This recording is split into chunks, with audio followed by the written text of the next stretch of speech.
Hi friends, this is Shelby Larson with Ember Dragon and Content Divas, and I'm creating this video to show you the power of Hummingbird in intentional search.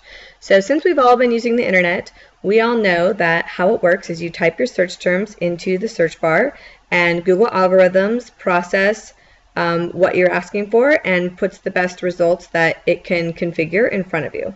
Now if you run a new result, it starts that process fresh and all over again.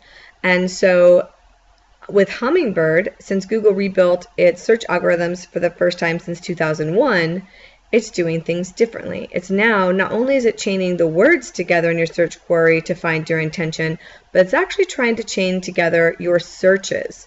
And this is going to be a game changer, and I'll show you why. Now, my best way to demonstrate this, I popped up an incognito window so that my previous history won't impact the results.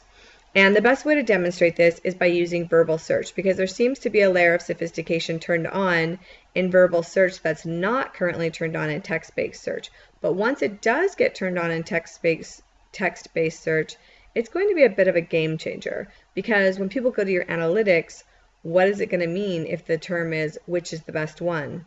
You know, what is that going to mean to you? You don't know why that brought you sales because you can't see the searches that are chained together, which is why it's so important to understand how to find the intention that Google holds in any given market. So, all right, let's start with these. Kind of wonky sometimes, so let's hope this works out. We'll start with something really easy and really known. Barack Obama. According to Wikipedia, Barack Hussein Obama Okay. So I started with something really easy and really known, but how I send the signal back to Google that they got it right is to engage in a couple of the Barack Obama websites that come up, because that sends the signal, okay, I was able to disseminate what she was looking for and put it in front of her. So let's try a fresh search. Does he have any children? Barack Obama's children are Natasha Obama. So, family of Barack Obama, right? So, theoretically, in theory now, Google should understand that any question I ask, whether I have proper modifiers on it or not, I'm asking with the intention to understand that question about the first family. So let's see if this will work. Does he have a dog? According to the Telegraph, the White House announced... Here's Bo, the first dog, yay. So even though I said, does he have a dog, they knew that what I was really asking was, does Barack Obama have a dog? Does he have a wife? His spouse is Michelle Obama since 1992. Right, so it's answering my questions. Now let's go even more obscure. Right now this is all about his family, and this may or may not work. I'm just warning you. Let's find out. Does he play any sports? Oh, it does know what sports did Barack Obama play. So you see how this is so powerful. So for me to continue this demonstration, let's actually pull up another incognito browser, because we want this to not be influenced. And now this is really interesting because I happen to know, okay, let's see if I can spell Barack Obama's name.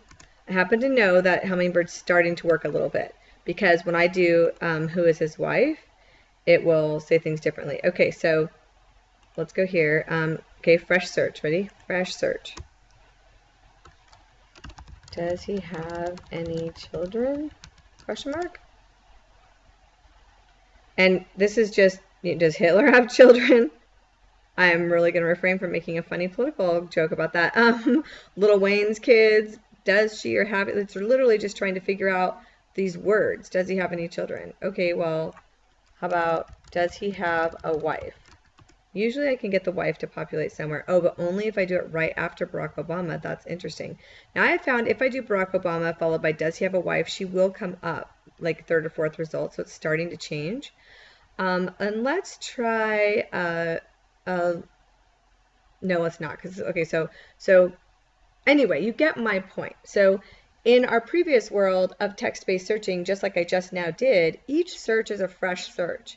But once Google has the sophistication, or maybe they have the sophistication but just don't have it turned on in text-based, once that's the case, you really are going to have such a hard time identifying from any of your analytics which search terms and why they brought you traffic, which is why we design everything around the intention in the market right now, because that's the way that Google is going, which is why we commonly get 50% of our desired rankings before we ever do any offsite marketing, because we're structuring content to answer the questions, but the intention behind the search terms. And it's a really powerful process, and you can play around with this. Go to a non-incognito window and ask questions like, can I buy wine near me, and then follow that up with which is the best one, or which one is best, or which one should I buy. It'll take you to wine review sites. I've done dental implants followed by how much do they cost, and it knows specifically I'm talking about dental implants. Now recently I asked that question in text, and the text even knew. So it's definitely, Hummingbird is starting to be implemented in text-based search yet. It's just not fully there. Again, this is Shelby Larson, Ember Dragon and Content Divas, and I hope this was useful. It's all about intention.